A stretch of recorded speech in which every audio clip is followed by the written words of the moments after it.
Start. आउज़ बिल्लाहि मिन शैतानिर रजीम बिस्मिल्लाहिर रहमानिर रहीम।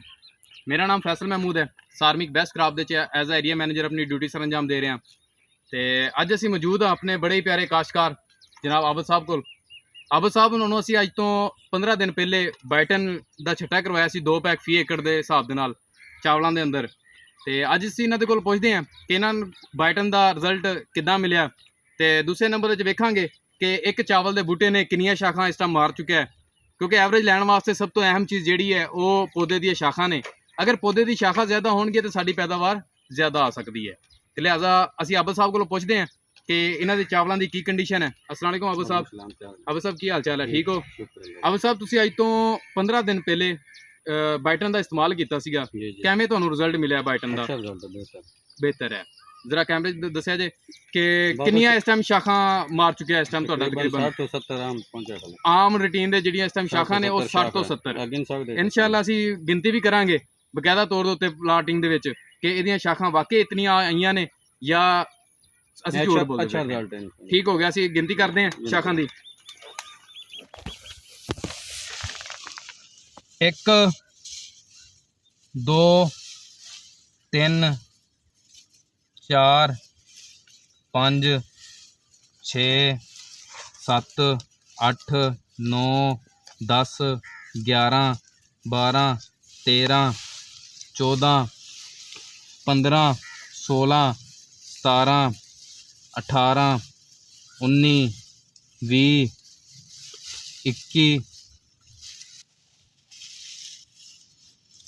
22 23 24 25 26 27 28 29 30 31 32 33 34 35 36 37 38 39 40 41 42 43 44 45 46 47 48 49 50 51 52 53 54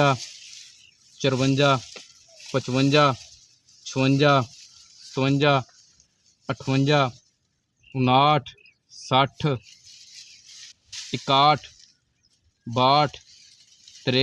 59 60 61 62 63 64 65 66 67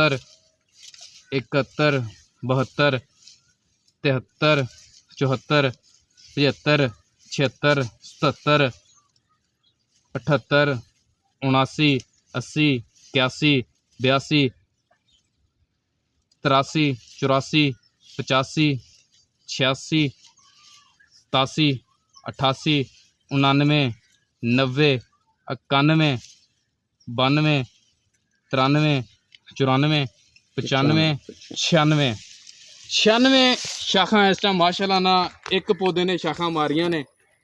ते असी सारे अपने काश्तकारां नूं कहांगे कि बाइटन नूं अपने फसल के अंदर जरूर दवो ताकि तुहाडी पैदावार दे विच भी इजाफा होवे।